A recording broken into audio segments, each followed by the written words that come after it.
vous allez à l'étranger, vous allez acheter un gosse. Alors, on ne va pas acheter un gosse, je vous explique les choses. Tout le monde achète un gosse. Sauf qu'en France, c'est remboursé par la Sécu.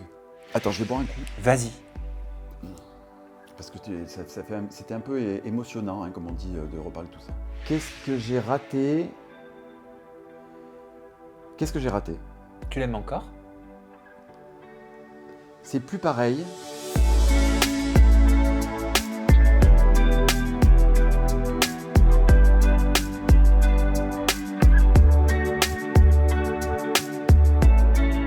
Ben oui Mathieu, parce que tu comptes quand même, et je pense que tu le sais, parmi les candidats les plus emblématiques de L'amour est dans le pré. Pour rappel, tu as participé à la saison 15, C'est c'était ça, sur M6, ouais. c'était en 2020, on est d'accord? Et j'aimerais te montrer une photo, un Oh là petit là. comparatif que j'ai fait, regarde. Ben, tu veux me foutre le cafard d'entrée là, comme ça Pourquoi là? le cafard? Eh ben, parce que je sais pas, là j'avais 25 ans à gauche, 27 ans, et là c'est 20 ans après. Donc là, à gauche, c'est quand on s'est connus. C'est vrai, Voilà. très tectonique, hein? Eh ben, c'était un peu l'époque, hein. Ouais. Et à droite, c'était il y a... c'était chez toi. Oui, c'était à mon anniversaire. Ah ouais. C'est la seule photo la plus récente que j'ai trouvée où tu avais ta nouvelle coloration, Ouais, quoi. ouais, c'était Enfin, chez ta toi, ton décoloration. anniversaire, il y a 15 jours. Plutôt. Qu'est-ce que tu vois sur cette photo? Qu'est-ce que ça te remémore comme souvenir? Ah, à gauche, alors, il y a deux choses. Un, sans être prétentieux, j'étais une bombe hein, quand même. Hein. Tu l'es toujours. Non, mais qu'est-ce que j'étais con. Pourquoi? Je sais pas, j'étais un petit con prétentieux à cette époque. Oui, je t'ai entendu dire ça. Pourquoi tu dis ça de toi en parlant du toi du passé? Parce que je sais que j'étais comme ça, j'étais un gentil, j'ai toujours été un gentil, mais j'étais un petit con prétentieux, hyper mal dans sa peau. Pourquoi mal dans sa peau? Je me cherchais, j'arrivais pas à me trouver professionnellement, même physiquement, j'étais pas... Mais pourtant, tu étais déjà installé professionnellement à cette époque. Je me souviens, tu avais des restaurants. J'avais des restaurants, mais c'était pas ce que je voulais faire. Je suis pas un businessman, moi. T'étais pas heureux dans ce métier de restaurateur? Non. Non. C'était le monde de la nuit, le monde... Non, j'étais pas heureux, pas épanoui. Et tu me demanderais aujourd'hui de revenir à cette époque-là, je te dirais non, hein, je reste aujourd'hui. Hein. C'est vrai, pourtant, moi qui te connaissais à l'époque, je te trouvais très joyeux, en train, souriant. J'ai toujours été bout en train, toujours. Mais ça, tu sais, des fois, le sourire, quand tu es un peu extraverti, ça cache toujours quelque chose. Non, je ne retournerai pas à cette époque. Et sur la photo de droite, donc aujourd'hui, actuellement, qu'est-ce qui se dégage de toi, de ton regard, de la personne que tu es devenue? Eh ben, je trouve que je suis devenu l'homme que j'ai toujours voulu être. Ok. C'est-à-dire, je m'en fous du regard des autres. Ok. L'autre jour, sur Instagram, il y a une dame qui me dit vous cherchez encore. J'ai horreur de cette phrase. Mais en fait, on se cherche tout le temps, puisque on doit toujours... La vie est une évolution. Donc, nos envies arrivent, il faut les vivre. Si vous restez fixé de 20 ans à 60 ans, la même personne, le même physique, etc., enfin, c'est juste une catastrophe. Donc, moi, j'aime qu'on nous dise qu'on se cherche tout le temps, parce que ça veut dire qu'on est en totale évolution tout le temps, qu'on est toujours à la pointe de ce qu'on aime être, tu vois.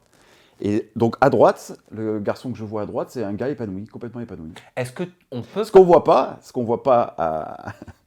à droite, c'est qu'à ton anniversaire, j'étais en jupe. Oui, exactement. Et ça, on ne le voit pas sur la photo. J'allais te poser la question.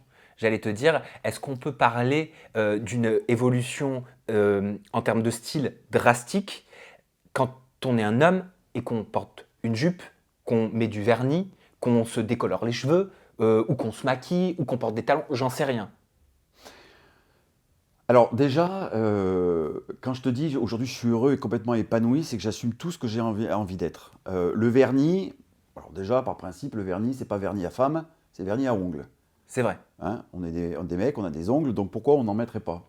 Et puis je rappelle aussi que Brad Pitt a des soirées le met, Harry Styles le met du vernis, enfin il y a beaucoup de mecs maintenant Mais des qui robes mettent... aussi, Harry Styles. Tout à fait, et ça lui va très bien. En fait, j'en ai un peu marre de la sexualisation des genres. C'est-à-dire une femme, ça doit être en robe, en jupe, avec des nibards comme ça. Les mecs en pantalon, en jean, en basket. Non, en fait, il faut être tel qu'on a envie d'être, quoi. Si tu as envie de mettre une jupe à une soirée, bah, tu mets une jupe à une soirée. Mais est-ce que c'est une volonté de ta part de casser les codes du vestiaire masculin? Alors, ce qui est une volonté de ma part, c'est d'être comme j'ai envie d'être. Et comme je suis un peu visible sur Instagram, je me dis, en étant comme ça et en le montrant et en l'assumant, je vais peut-être permettre à des mecs ou des plus jeunes, parce que les plus jeunes, des fois, ils n'osent pas, d'être ce qu'ils ont envie d'être, c'est tout. Et de te dire, bah tiens, mais aujourd'hui, j'ai envie de mettre un kilt, une jupe, et pourquoi je ne le mettrais pas voilà. Le vêtement, c'est politique pour toi? Ouais, c'est un engagement, bien sûr. D'abord, c'est un choix personnel, esthétique, parce que bah, tu me l'as toi-même dit, ça m'allait très bien. Mm. Hein, à cette soirée, c'était super. J'avais pas mis des talons aiguilles, hein, j'avais mis des grosses bottes bien mec, donc ça allait très bien. Une petite inspiration de Jean-Paul Gaultier qui m'a beaucoup plu. Oui, c'est vrai, Hein? un petit revival. Oui. Un petit revival. Et puis voilà, c'était enfin de te. C'était la première fois que je mettais une jupe. Et. Ça fait quoi? Qu'est-ce qu'on se sent bien, qu'est-ce qu'elles ont de la chance, les meufs. C'est vrai? Ah, grave. C'est-à-dire tu sens l'air qui passe. Alors j'avais un slip, parce que tout le monde m'a demandé sur Instagram si j'avais fait la tradition du kilt, si j'avais pas. Non, j'avais un slip. Mais ouais, cet air qui passe, je suis allé attendre mon Uber le soir en descendant de l'appartement que j'avais loué. Ouh, j'ai compris les filles quand elles mettent des bas, par exemple, tu vois. Donc des trucs techniques un peu concon. T'as senti un regard particulier sur toi avec ce style, ce look-là? Ah bah le mec du Uber, ouais, il m'a bien regardé bizarrement. Hein. Ouais, ça c'est sûr. Ça c'est sûr. Et après quand je lui ai dit bonjour ou un truc comme ça, il y avait la voix qui collait pas avec la jupe, Oui. tu vois. Donc ouais, ça surprend. Est-ce que c'est une façon, ce changement de style, de passer à autre chose par rapport à tout ce que tu as vécu ces derniers mois? Je crois qu'en tout cas ça m'aide.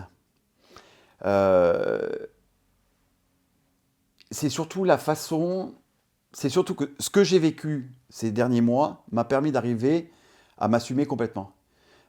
Quand tu es dans un monde agricole ou quand tu es dans le milieu du travail, ou etc., tu as quand même des codes qui t'enferment, et tu le sais, tu travailles pour toi, tu es dans un monde très ouvert, tu fais ce que tu veux, toi. Bon, et ben moi maintenant, j'arrive à faire ce que je veux. Et qu'est-ce que c'est épanouissant. Et en fait, j'aimerais transmettre aux gens, de leur dire, mais même dans le cadre de votre travail, si vous avez envie d'être en jupe, soyez en jupe. Si vous avez envie d'être... On vous virera pas pour ça. Je veux dire, c'est pas possible. Enfin, j'espère. Ah bah en tout cas, il prendra un prud'homme de chez Prud'homme, hein, et ils perdront. Mais c'est d'être... et je trouve que si les réseaux sociaux deviennent tellement violents, tellement, les gens sont tellement aigris, mais pourquoi ils sont aigris? Pourquoi ils sont violents? C'est parce qu'ils sont dans des cases complètement enfermées. Mets un lion dans une cage, il devient fou. Et en fait, tout le monde est dans une case. Tout le monde est fou. Moi, aujourd'hui, je m'énerve plus jamais, j'ai plus une once de stress. Ma vie, elle est magnifique. Bon, je travaille beaucoup, mais et je m'énerve jamais. Voilà. Donc, en fait, sortez de vos cases, sortez de vos cages, assumez-vous, et vous verrez que vous serez tellement mieux dans votre peau. Tu t'énervais quand tu étais marié à Alexandre? Ouais, Pourquoi? je sais pas. Peut-être que j'étais pas dans ma vie comme je voulais, ou peut-être que je sentais qu'il n'était pas dans la sienne comme il voulait. Je voulais aller dans une direction, il n'était peut-être pas enclin d'y aller lui, pas par sa faute, hein, parce que c'était pas sa direction qu'il souhaitait. Donc oui, je m'énervais parce que j'arrivais pas à y aller. Comme quoi, je dirais toujours, il y a l'amour et après il y a les conditions de vie. Mm. C'est-à-dire que tu peux être très amoureux de quelqu'un, si tu ne regardes pas dans la même direction, il y a un moment donné où ça craque. Et cet amour, il est né dans l'amour et dans le pré. Ouais. Dans la saison 15, c'est là où Dans tu la l'as sa- rencontré. Ouais. Tout s'est passé très vite. Tout s'est passé très vite. Alors tu le sais, la télé-réalité, ça démultiplie tous les sentiments, toute l'énergie. Moi j'ai l'impression d'avoir vécu 10 ans avec Alexandre. Hein. Oui, c'était qu'en 2020. Hein. Ouais, c'était qu'en 2020. Mais ça démultiplie tout. C'est allé très vite, bah, c'est ce qui s'appelle un coup de foudre. Hein. Oui. On ne va pas aller chercher midi à 14h. Et quand on a un coup de foudre, eh ben, on a l'impression que le monde t'appartient et que rien ne t'arrête. Donc c'est vrai que le mariage c'est arrivé rapidement, un an après. Et... Oui, tu avais fait ta demande sous les caméras d'M6, Ouais. personne n'était au courant. Non, personne Même n'était au pas la courant. rédac chef, tu as fait la surprise à tout le monde. Même pas Karine, même pas personne. Ouais. Même Et pas ma mère, même pas ma soeur, personne n'était au courant. Avec du recul, comment tu qualifierais la relation que vous avez eue? T'as des gens qui me disent tout ça pour ça. Ça, c'est une phrase qui peut blesser. Enfin, moi, elle me touche pas parce que je m'en balèque, comme on dit. Mais tout ça pour ça. Mais vivez déjà 3 ans, 2 ans et demi, 3 ans, comme moi j'ai vécu, un bonheur aussi intense et aussi puissant que j'ai vécu avec Alexandre. Rien que ça, je recommencerai 10 fois à le vivre. Donc, c'est pas une question de temps, de tempo. Tu as des gens qui vivent 20 ans avec la même personne et qui se font chier pendant 20 ans. Moi, j'ai vécu 2 ans et demi avec une personne en vivant une vie incroyable, une histoire incroyable que peu de gens peuvent dire aujourd'hui qu'ils l'ont vécu. Donc je suis hyper heureux. Tu avais des red flags? Est-ce qu'il y avait des événements qui auraient pu te faire dire ah, il y a quelque chose qui va pas, on n'est peut-être pas sur la même longueur d'onde au final? Je, je voyais bien que ce côté... moi, je tiens pas en place. Je crois que tu le sais, tu le vois, je tiens pas en place. Et lui, il a besoin d'être au moins 1 mois, 2 mois, 3 mois chez lui, tu vois. Donc, effectivement, j'ai eu les premières alertes, mais sans penser que ça allait tant le perturber. Mais a posteriori, je vois bien que la vie que je lui proposais, et inversement, la vie qu'il voulait me proposer n'était pas celle que l'on aurait voulu, tu vois. Qu'est-ce qu'il voulait? Déjà, je crois qu'il voulait faire les choses par lui-même. Je pense que j'étais trop... le mot trop est le bon mot. J'étais trop... je prenais trop de place. Étouffant? Trop de place. Peut-être pas étouffant, mais trop de place. Je suis un peu directif, un peu... je prenais trop de place. C'est-à-dire, par exemple, quand on nous appelait pour une interview, pour un truc comme ça, c'est moi qu'on appelait. Pour un placement de produit, c'est toujours moi qu'on appelait. Ça a toujours été moi qui... C'est-à-dire, avec du recul, tu as peur qu'il se sentait peut-être pas assez valorisé dans le couple? Ouais. Je pense que... Et j'ai peut-être fait l'erreur de ne pas lui laisser assez de place. Tu le voyais pas, ça? Non, je le voyais pas. Bah non, Ok. sinon je l'aurais fait. Il te le disait? Vous en parliez? Est-ce que ça pouvait créer, je sais pas moi, une dispute? Non, ce qui créait des disputes, c'est qu'il attendait le dernier moment pour dire les choses, comme on le fait d'habitude, ou que moi j'attendais le dernier moment pour dire les choses, et que là forcément ça éclatait, parce qu'il avait quand même du caractère, et voilà. Et puis c'est quand il est parti en vacances pendant l'été qu'il a réfléchi, qu'il m'a parlé, qu'il m'a dit, écoute Mathieu, je ne peux pas continuer, et on ne peut pas continuer comme ça, et effectivement, on en a parlé, et... On va revenir sur ces fameuses vacances où, à l'issue des vacances d'Alexandre, vous vous êtes séparés. Mais pour le coup, tu disais que Karine Le Marchand, avec qui tu es ami, avec qui vous êtes ami, avait vu des signes que toi, tu ne voyais pas à l'époque. Oui. Elle m'a dit qu'elle le sentait, que la dernière fois qu'on avait mangé ensemble, elle avait senti. Elle m'a dit qu'elle avait senti déjà Alexandre parti, alors que moi, je ne l'avais pas senti, mais moi, j'étais au milieu du truc. Ouais. Alors, si tu veux... on était au mois de mai sur Paris, donc mai 2022, sur Paris. On a brunché au Brac avec Karine. Ça s'est bien passé, etc. Et quelques mois après, pendant l'été, quand elle a su qu'on se séparait, elle m'a tout de suite appelé. Elle était dans sa maison d'Aix-en-Provence, au milieu de ses travaux. Elle m'a dit, écoute, tu viens, on passe la soirée, la nuit ensemble. Alors je lui ai dit, on ne dort pas dans le même lit. Hein. Elle me dit, non, non. Et au cours de la discussion, de la journée, etc., elle me dit, mais quand on a mangé ensemble, quand on a brunché ensemble, j'ai senti qu'Alexandre était déjà parti. Il était plus présent. Plus comme avant. Il n'avait plus la même énergie. Et comme Karine est hyper sensible à l'énergie des gens, elle a ce don. Hein, elle avait déjà senti. Moi, comme j'étais tête dans le guidon, Parce que de mon côté, j'ai re-regardé des extraits vidéo de l'interview qu'on avait faite ensemble il y a 2 ans, je crois, ou 1 an et demi peut-être. Ouais, je sais plus. Ouais. Vous étiez avec Alexandre face à moi et vous me parliez des peurs, des craintes qu'il ou vous pouviez avoir autour du mariage. Ouais. Regarde. J'avais peur, aussi, quand même, qu'il s'ennuie avec, entre guillemets, un gamin de 25 ans, quoi. T'avais pas peur que je m'en aille, mais t'avais peur que je m'ennuie et que du coup, Tu je m'en partes, aille. ouais. Comment tu l'as vécu cette demande? Bah alors, déjà, c'était de la joie dans un premier temps, mais aussi de la peine. De la peine parce que moi, je viens de la DAS. J'ai beaucoup galéré à avoir le métier que je voulais, Ouais, t'as galéré. Ouais, à monter les échelons, etc. Et je savais pas si je méritais tout ça. Et donc, tu as une introspection, en fait. Tu te fais ça quand tu lis le courrier. Et donc, voilà. Donc, pleurs de peine et pleurs de joie. Ça te fait quoi de revoir ça, ces images? Ça me fait... ça faisait un moment que je les avais pas revus. Ouais. Ça me fait un peu de peine quand même, hein. Ça me touche. Bon, déjà, j'étais gros. Non, ça fait futile de dire ça. Non, non, non, c'est... ça remue un peu. Ça remue un peu dans le sens où tu te dis, qu'est-ce que j'ai raté? Qu'est-ce qu'il y a ce moment-là? Je me rappelle, c'était un peu avant... Non, c'était il y a presque 2 ans, hein, t'as raison. Parce qu'on s'était pas mariés encore. Non. T'as raison. C'était il y a 2 ans. Qu'est-ce que j'ai raté? Qu'est-ce que j'ai raté? Tu l'aimes encore? C'est plus pareil, mais je crois que quelqu'un qu'on a énormément aimé, on a toujours quelque chose on ressent toujours quelque chose. Euh, Toujours. D'ailleurs, il m'énerverait pas autant aujourd'hui si je ressentais pas des... parce que des fois, il me casse les couilles. Oui, tu serais indifférent. Je serais indifférent. Et ce qui est paradoxal, c'est que dans cet extrait vidéo, il dit qu'il a peur que tu partes, mais pourtant c'est lui qui est parti. Ouais. Ouais, c'est lui qui a pris la décision de partir, en tout cas de soulever le lièvre, de soulever le sujet. Comment ça s'est passé? Comment tu l'as appris, Mathieu? Ah bah, il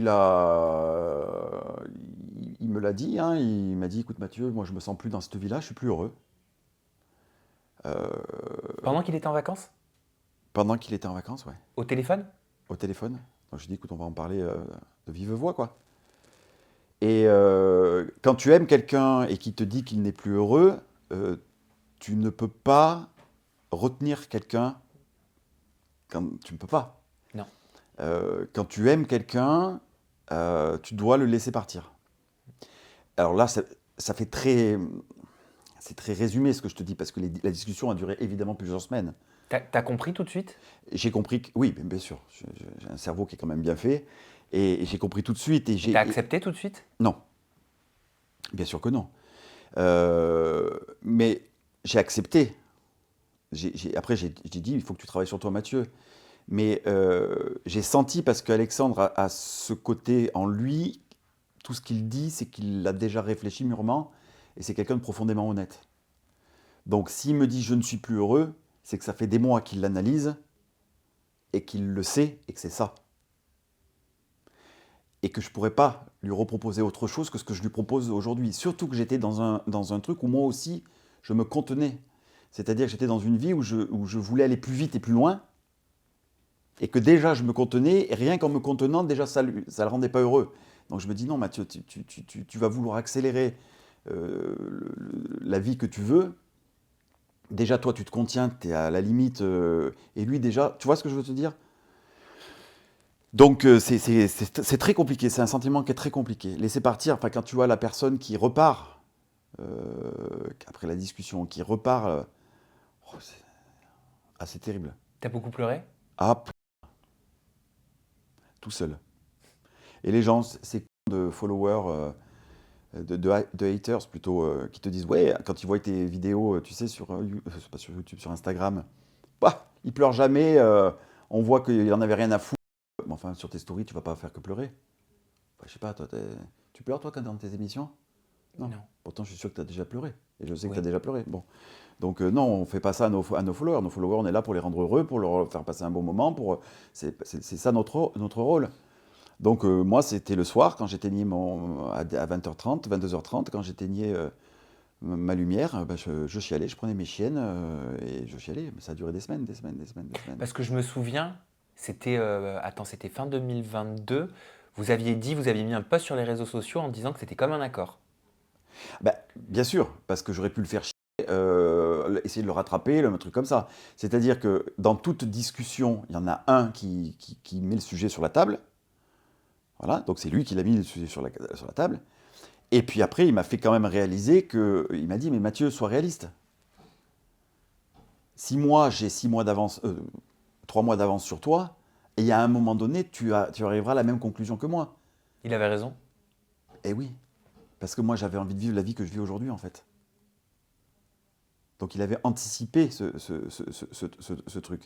Et c'est, je pense, le fait d'être parti rejoindre ses amis ou rejoindre la vie qu'il avait avant, qui l'a fait plus réfléchir. Moi, je suis resté dans le bain, dans notre maison, dans notre truc comme ça. Mais enfin, c'est compliqué de laisser partir quelqu'un qu'on aime. T'es guéri aujourd'hui? Ouais. Oui, parce que d'ailleurs, j'ai un phénix tatoué ici. J'ai cette faculté de rebondir. J'ai toujours rebondi dans ma vie. On m'appelle l'homme aux mille vies, hein, donc c'est pas pour rien. Euh, je souffre très, très fort, très vite, très intensément, mais je me répare très vite. Voilà. C'est à ce moment-là que tu as décidé d'arrêter de fumer et d'arrêter de boire de l'alcool ou pas? Eh ben oui. Ah bah, tu vois, je voulais t'en parler plus tard, mais là j'ai eu un tilt, je me Ouais, suis dit, est-ce que exactement. ça coïncide pas avec cette période en fait? Exactement. Exactement. Pourquoi ce déclic à ce Il y en moment-là? a plusieurs de déclics. Attends, je vais boire un coup. Vas-y. Parce que c'était un peu émotionnant, hein, comme on dit, de reparler de tout ça. Bah c'est normal. En fait, il y a deux événements qui sont arrivés exactement au même moment. Donc deux événements très puissants qui ont fait que j'ai arrêté l'alcool. Bon, l'alcool, j'avais déjà bien diminué, et la cigarette. C'est ma rupture avec Alexandre. Voilà. Et le fait que je suis parti en Colombie pour ma GPA. Et ça s'est arrivé en même temps, c'est-à-dire qu'en partant en Colombie, enfin, j'ai rompu avec Alexandre 2-3 jours avant de partir en Colombie. Et c'est en partant en Colombie que j'ai écrasé ma dernière cigarette et que j'ai dit je ne refumerai plus. Avant que je te parle justement de cette envie de devenir papa et des Ouais. démarches que tu entreprends depuis des mois maintenant, tu as répondu à une question, à un question-réponse sur Instagram. La question c'est aimeriez-vous revivre en couple? Bon, en fait, c'est aimerais-tu, mais la personne te vous voyez. Ouais. Et tu as répondu, question compliquée, Ah ouais. je ne sais pas. Pourquoi c'est compliqué? Pourquoi tu ne sais pas si tu as envie de revivre maintenant en couple? Alors, j'ai envie d'aimer à nouveau. J'ai en fait la peur de ne pas trouver quelqu'un qui puisse avoir le même style de vie que moi. Je ne sais pas, on en reparlera peut-être, mais aujourd'hui je suis tout le temps par Mont et par Vaux. Oui, tu es un globe-trotter. Ouais, je viens de passer un mois en montagne. Là, je suis 5 semaines à Paris, je fais plein de trucs. Je pars 2 mois en Thaïlande, puis 15 jours en Espagne. Cet été, j'ai loué un grand camping-car pendant 2 mois où je pars avec mes chiennes faire le tour de l'Europe. Voilà. Qui va me suivre? Qui va me suivre? Donc, en fait, je suis dans le doute de trouver cette personne qui soit comme moi, quoi. Parce que c'est un peu, je sais pas combien je sais pas le salaire que je vais avoir au mois de mai, au mois de juin. C'est un peu flippant quand même. Le divorce, il a été prononcé? En cours, il est en cours. C'est en cours? Mais on est d'accord sur tout, donc. Donc ça se passe bien. Ah oui, très très bien. Vous êtes toujours en bon terme? Oui, on s'est vu hier. Ah, Ouais. donc ça se passe bien. Ça se passe. Il m'énerve, mais ça se passe bien. Pourquoi il énerve? Bon, parce qu'il est chiant des fois. J'ai pas de nouvelles pendant une semaine et après il me posait ni bonjour ni au revoir. Oui, mais pourquoi t'as demandé ma carte d'identité à je sais pas trop quoi? Je lui dis pour remplir les papiers du divorce. Donc il est pas très diplomate, si tu veux. Alors il m'agace un petit peu. Et le projet de GPA, justement, vous l'aviez quand vous étiez ensemble? Alors on l'avait quand on était effectivement ensemble. On voulait des jumeaux croisés. Donc c'est-à-dire qu'on voulait la même donneuse d'ovocytes. Avec D'accord. deux mères porteuses différentes. Différentes. Donc Voilà. un donneur de sperme, toi, et un donneur de sperme, Tout à Alexandre. fait, avec la même mère biologique. On avait fait les premières démarches en Ukraine, et puis on était aux Antilles quand le 24 février, la Russie envahit l'Ukraine. Donc moi, j'ai eu mon monde qui s'est écroulé quand même. Et puis après, j'avais l'autre alternative, c'était les États-Unis. Mais moi, j'ai pas les moyens, j'ai pas 150 000, 200 000 euros à mettre pour avoir un enfant, je ne les ai pas. Donc j'étais un peu, si tu veux, un peu désespéré. Et puis, au mois de mai, j'interviens pour animer un webinaire chez Air France, avec la PDG d'Air France, sur la transidentité et l'homoparentalité. Et au cours de ce webinaire que j'anime, j'ai un garçon qui me parle du filon de la Colombie. Je dis, ah bon, la Colombie? Et là, effectivement, 3 fois moins cher qu'aux États-Unis, GPA éthique à fond la caisse, machin, etc. Et je suis rentré dans le Qu'est-ce que c'est une GPA éthique? Une GPA éthique, c'est une GPA déjà où, par exemple, la mère porteuse n'est pas payée pour, elle reçoit simplement une indemnisation qui correspond au salaire qu'elle avait avant de faire au travail qu'elle avait, par exemple. Je te donne l'exemple en Colombie, elle reçoit 2500 $. 2500 $, le salaire moyen en Colombie c'est $500, c'est à peu près comme si elle recevait 5 salaires moyens en D'accord. France. Donc en fait, c'est pas grand-chose. Hein. Elle ne peut pas s'acheter quoi que ce soit avec, hein, si tu veux. Voilà. C'est géré par une fondation. Donc c'est une fondation qui gère les mères porteuses. Il faut qu'elle ait déjà un enfant, que la famille soit au courant, le père, les enfants sont mis au courant, suivis par un psy. Enfin, c'est tout ça. En Ukraine, c'est différent. Alors je ne juge pas les parents qui ont fait en Ukraine, j'en connais beaucoup. Mais en Ukraine, une maman qui fait en Ukraine, après, elle peut s'acheter un petit studio, tu vois, parce que la vie est tellement, était tellement dévalorisée en termes d'argent et de monnaie. Donc c'était complètement différent. Mais ça fait combien de temps que tu as entamé ces démarches de GPA? Mais du coup, ça fait 1 an et demi. 1 an et demi. Ça prend combien de temps le parcours, le processus? Alors, moi, ça fait 1 mois et demi parce que j'avais commencé par un pays Un an où et ça a demi. échoué. Hein. Sinon, quand tu trouves tout de suite ton pays, c'est entre 14 et 25 mois à peu près. Ok. Voilà. Tu rencontres la mère porteuse? Comment ça se Alors, passe? Tu es allé sur place?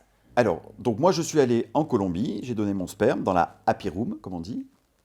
Là, tu choisis sur un catalogue internet comme sur Tinder. Hein, tu choisis ta donneuse d'ovocytes. Alors les gens te critiquent en disant oui, tu choisis sur catalogue. Bah, en même temps, aujourd'hui, 98% des gens qu'on rencontre, c'est sur les applications de rencontres. Mais là, c'est pour faire un enfant. Et donc, tu Oui, tu te mais- fais critiquer là-dessus? Mais bien sûr. Donc tu te fais toujours critiquer là-dessus. Et quand tu choisis ta future femme, c'est le côté inconscient du cerveau. Tu es attiré par quelque chose de physique. Ben là, c'est pareil. Voilà. Donc c'est exactement la même chose. Alors moi, il s'est rajouté quand même des choses un petit peu plus compliquées. C'est comme j'ai une maladie grave qui s'appelle la maladie de Cadazil, on fait des études. Juste pour expliquer, c'est une maladie dégénératrice. Dégénérative du C'est cerveau. ça. Ça veut Voilà. dire que c'est des mini AVC que tu faisais. Je crois que tu n'en fais plus là. Non, que je vais faire. Ah, que tu vas faire? Pourquoi que tu vas faire? Bah, parce que j'en ai pas fait encore. Ah, t'en as pas fait? Non. D'accord. Et ça peut aller jusqu'à un AVC massif, c'est ce que tu m'as Ouais. expliqué. Ouais. Ok. Mais tu as fait un rendez-vous et apparemment, là, j'ai lu que rien n'avait évolué. Bah, c'est que depuis m'a découvert la maladie, mon cerveau n'a pas bougé. Donc, Alors tant que mieux. alors que c'est une maladie hyper évolutive. Ok. Mais est-ce que tu as quand même l'épée de Damoclès au-dessus de la tête ou... Ah oui, bah oui. Ok. Oui, mais pour l'instant, elle n'a pas démarré, donc j'ai une chance incroyable. Donc, en faisant ces études-là, ils m'ont découvert 2 autres maladies génétiques.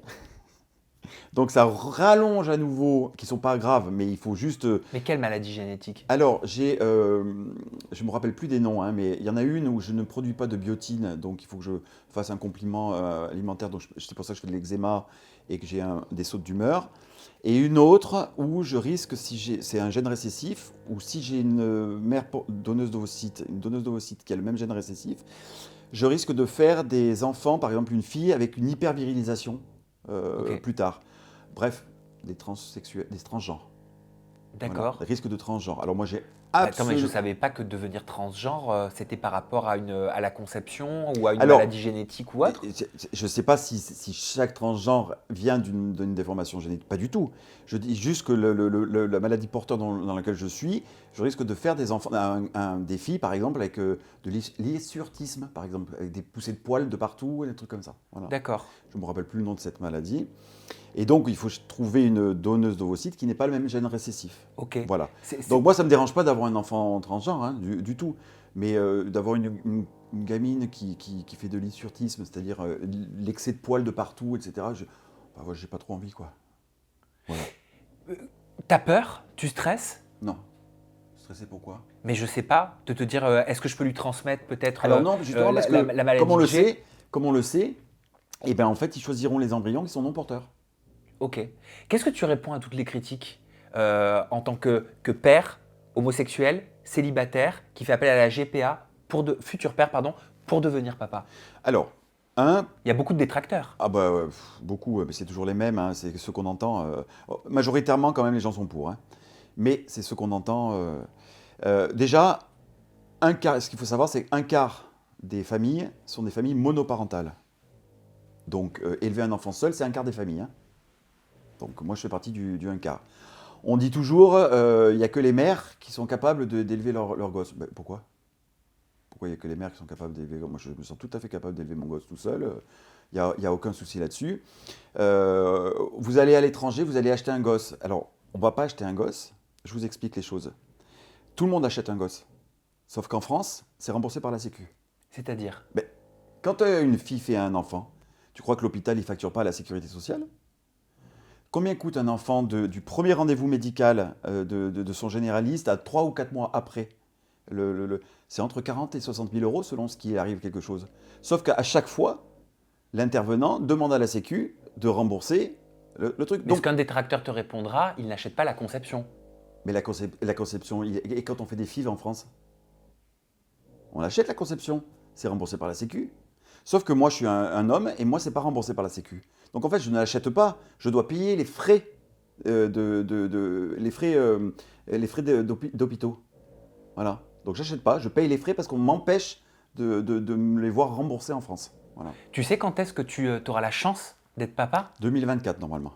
Ok, 2024. Là, ça en est où au moment où on Alors parle? là, j'ai la réponse au mois de mars de toutes mes analyses biologiques avec les donneuses d'ovocytes. Et après, bah, c'est parti, hein. Il y a la fabrication de l'embryon, la rencontre avec la mère porteuse, qui elle aussi peut te choisir, c'est-à-dire on se rencontre, et si elle t'aime pas, elle peut dire ah non non, moi je veux pas ce garçon. Oui, c'est dans les deux sens. Complètement. Tu commences à prévoir un petit peu? Ou c'est trop tôt? Bah, je connais déjà les prénoms. Tu peux nous les partager? Ouais, bien sûr. Alors si c'est un garçon, ça sera Ezio. Ah, c'est beau. Ouais. Si c'est une fille, ça sera Pia. Pia. Ouais. Il y a des significations particulières? Ce sont de vieux, comme je suis d'origine italienne, ce sont de vieux prénoms italiens. D'accord. Voilà. Ok. Et tu commences à penser un petit peu à la chambre, aux vêtements, ou t'es pas du tout dans cette phase-là? Alors, j'y suis pas du tout. La chambre, elle est là, hein, je l'ai dans la maison. Non, j'ai juste hâte. Il va vivre une belle aventure avec son papa. Qu'est-ce que tu expliqueras à ton enfant? Est-ce que ça t'y penses? Qu'est-ce que tu lui diras quand il sera en âge de comprendre? Ah bah, je vais lui dire toute la vérité. Ouais. C'est Je quoi vais- toute la vérité? Bah, toute la vérité, ton papa t'a voulu seul. Alors après, peut-être que je vais rencontrer quelqu'un qui sera son beau-père ou son machin, mais dès qu'il est en âge de comprendre, moi, il n'y aura rien qui sera caché. Tu as une fée qui t'a porté pendant 9 mois, peut-être que je serai encore en contact avec elle. Peut-être que j'achèterai une maison en Colombie pour qu'on passe des mois en Colombie avec lui parce qu'il sera originaire de Colombie. Je ne sais pas encore trop, mais en tout cas, rien ne sera caché. Tout sera... Et quand on repense à la photo de quand tu avais 20 ans qu'on a vue en introduction de cette interview qu'on est en train de tourner à ce Ouais. moment même, est-ce que le jeune Mathieu de 20 ans qu'on a vu, il aurait pensé avoir cette vie-là aujourd'hui? Jamais. À jamais. Cette photo, je pensais être businessman. Moi, j'étais dans la création de mes restaurants. Je voulais une chaîne de restaurants. Je savais que je serais père un jour. Je pensais que je l'aurais été plus tôt, d'ailleurs. Mais j'ai bien fait de ne pas l'être plus tôt. Parce que c'est maintenant que ce que je vais offrir à mon enfant sera le mieux, quoi. Mais j'aurais jamais pensé être non, le Mathieu d'aujourd'hui, ça c'est sûr. Ça te Tant fait mieux, bizarre d'ailleurs. quand tu repenses justement à cette Bah, époque-là? je trouve que la vie est bien faite parce qu'on a tous peur de vieillir. Mais en fait, quand on prend les bons chemins, vieillir, c'est super agréable en fait. Vraiment. Il y a plein de projets aussi qui se mêlent à tout ce dont on est en train de Grave. parler. Tu es en pleine écriture d'un livre. Ouais. C'est quoi? C'est une autobiographie? Ben, en fait, on a écrit un livre avec Alexandre qu'on a autoproduit sur Amazon, Oui. qui s'appelle Aimons-nous, qui a cartonné. Et là, on est venu taper à ma porte pour le deuxième. Donc en maison d'édition. Bah oui, parce que personne ne veut te suivre pour le premier, et puis quand le premier cartonne, forcément, on te... Oui. Donc là, c'est les éditions Le Duc qui font partie d'Albin Michel, qui font partie de la maison Albin Michel, qui viennent. Et donc, ça sera une suite d'Aimons-nous, mais que centrée sur moi et concentrée sur la GPA, en fait, sur mon parcours Tu vas de papa. raconter tout le parcours. Ouais.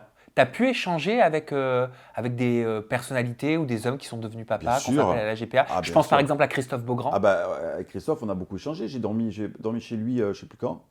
Avant qu'on se sépare avec Alexandre, on est allé passer une soirée chez eux. Évidemment qu'on a parlé que de ça, d'ailleurs. Comment vous les aviez connus? Comment on les avait connus? Ah, on a tourné ensemble un spot pour TF1 sur le LGBT qui avait été commandité. Commandé.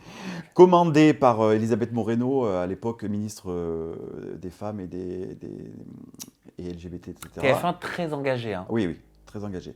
Et on avait fait tourner ce clip qui avait beaucoup marché. Il y avait Jarry dedans, il y avait Beaugrand, Christophe, il y avait Alex et moi, et quelques autres personnalités LGBT. Voilà. Il vous a conseillé, il t'a conseillé, il te conseille? Bien sûr, bien sûr. Bon, c'est un gars adorable, hein, Christophe. Moi, j'adore. Hein. J'adore. Et puis là, c'est quand même un porte-drapeau. D'abord, son bouquin a bien marché, et puis il était très bien écrit.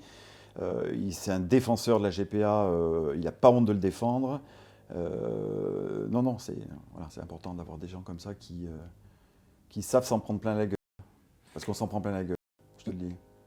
Je veux bien te croire. Ouais. Il y a la pièce de théâtre aussi, mais j'ai appris ça. Alors Mathieu, tu vas être sur les planches. Je suis stressé pour toi. Ah, mais je ne dors plus la nuit. C'est pas vrai. Alors là, tu sais, il y a un jour, il y avait quelqu'un qui me dit, le bonheur se trouve hors de ta zone de confort. Ah bah là, pour le coup, Ah là, mais je suis lunairement loin de ma zone de confort. Hein. c'est-à-dire que là, t'es en répétition, t'apprends Pas tes du textes. tout. Là, on est en train d'écrire. Ok. Donc j'écris avec Guillaume Mélanie. Ok. Guillaume Mélanie, c'est celui qui a écrit plein de pièces de théâtre à succès, dont Panique au ministère avec Amanda Lear, Bien sûr. La candidate, Lady Oscar, enfin plein de choses. Il a écrit une pièce pour Liane Folly aussi, enfin plein de choses. Et on a matché tous les deux, on est vraiment tombés en amour, quoi, émotionnellement, ce truc. Je sais que c'est le moment de l'écrire. Et on a commencé à travailler, on en est à notre 3e jour d'écriture, donc tu vois, c'est le début. Sauf que lui, il me dit, non mais c'est sûr qu'on va la faire. Elle est sûre qu'elle va sortir la pièce, je suis juste en train de réfléchir quel acteur on va mettre dedans. Puis au bout d'un moment, il Mais me tu dit, joues dedans. mais oui, il m'a dit, mais de toute façon, toi tu vas jouer dedans. J'ai dit, ah bon? Il dit, oui, je suis un très bon directeur d'acteurs. Et depuis qu'il m'a dit ça, je dors plus la nuit, je rêve de pages blanches. Et je rêve de pages blanches. C'est-à-dire, genre, t'oublies ton texte. J'oublie tout. Ok. Et ça, ce serait pour quand? 2024 aussi? Bah, j'en sais rien à quelle vitesse on va aller. Hein. Ah non, mais ne m'en parle pas. Non, mais ça veut dire que les années à venir, pour toi, elles sont très chargées. Oui. À tous les niveaux, Ouais, sur le ouais. plan personnel, sur Alors le en plan plus, professionnel. puis elle va être rigolote la pièce, parce que là, on a quand même, on a cadré les personnages, ça va être, ça va être très sympa, les personnages. Et ça va être, le sujet va être lourd, puisque ça va être sur la GPA. Ah d'accord, Ouais. ok. C'est quoi, c'est une comédie? Ouais. Ok. Donc vous allez prendre à contre-pied C'est peut-être ça. certains, En fait, certaines critiques. le but, c'est de déconstruire les préjugés. D'accord. Voilà. Tous les préjugés, le truc de Tinder dont je t'ai parlé, le truc d'acheter ses gamins, voilà, on va déconstruire les préjugés avec des personnages qui nous correspondent à tous, où chacun va pouvoir se transférer, tu vois, sur le ton de la comédie, mais avec des moments quand même qui te prennent bien ici, quoi. T'as tourné pour Un dîner presque parfait aussi? Oui, C'était bien? ouais. On le verra quand? Bah écoute, ils sont en montage là, donc on a bien rigolé. Mais c'était quoi ton thème, toi? C'était le monde agricole. Ah ok. Voilà, donc on a bien rigolé. Bon, je dis pas le résultat, mais Ah bah bien sûr. Il y avait d'autres personnalités? j'étais avec Vincent Liberator de la saison 16 de L'amour est dans le pré. D'accord. Après, il y avait que des gens qu'on connaissait pas, Ok. mais c'était une bonne ambiance. Bah écoute, franchement, Mathieu, c'était un plaisir de papoter oui. avec toi. Ah bah oui, hein, Mais c'était c'est bien. 2024, 2025, 2026, 2027, 2028, t'es full. Ah bah je sais pas, putain, j'aimerais bien. Et puis surtout là, comme je voyage partout, on va lancer une chaîne YouTube. Ah bah par rapport au voyage dont tu parlais tout à Ouais, l'heure. et puis tout ce que je vais faire qui s'appellera Mathieu sans tabou. Sympa. Voilà. Tu vas tout filmer, Ouais. dans le van avec les chiennes et tout. Ah ouais. Puis il y a une équipe de réal derrière. On va bien se régaler. Bah félicitations. Bah de rien. Félicitations autant pour les projets personnels, pour ton évolution, pour les projets professionnels. T'es un grand rêveur et t'es un rêveur qui a les pieds sur terre parce que tu passes à l'action. Ouais. Ah, je voudrais préciser, on a la deuxième, pour mes amis de Stop Homophobie, on a la deuxième fierté rurale qui va avoir lieu le 29 juillet 2023, suite au succès de la première dont j'étais le parrain. Alors qu'est-ce que c'est une fierté rurale? Eh ben en fait, on a fait la première Gay Pride à la campagne. D'accord. L'année dernière, j'étais le parrain, et dans un petit village qui s'appelle Chenevel. Il y a beaucoup d'agriculteurs gays Il y en en a France? pas, il y en a pas mal, mais c'est surtout le monde agricole qui, comme il nous a accueillis. T'avais les mamies sur le balcon. Sympa. Mais je te jure, c'est extraordinaire. Un succès phénoménal. Du coup, là, on le reproduit, plus grand, mieux organisé, plus machin, le 29 juillet 2023. Bah, tu fais Ça bien va de être le top. dire. Dis donc, tu es un vrai déconstructeur de préjugés Ouais. à tous les niveaux. Merci Mathieu. Merci Sam. Merci infiniment gentillesse. vraiment pour tes confidences Merci. et ta confiance. On peut te retrouver sur ton compte Instagram, Oui. c'est mathieu.séchin et le nom de la chaîne YouTube. Mathieu sans tabou. Merci Mathieu, Merci. à vous pour votre fidélité, votre loyauté depuis toutes ces années. J'espère que cette interview 100% confidence avec Mathieu vous a plu. On se retrouve très prochainement avec une nouvelle personnalité, toujours des confidences en toute intimité. Et restez avec nous, abonnez-vous à ma chaîne YouTube parce que vous allez voir, on a une petite surprise avec Mathieu. Prochainement, il y a une autre vidéo, mais sur un autre ton, Oui, totalement sur un autre différente ton. qui va sortir. Voilà, à bientôt, bye bye.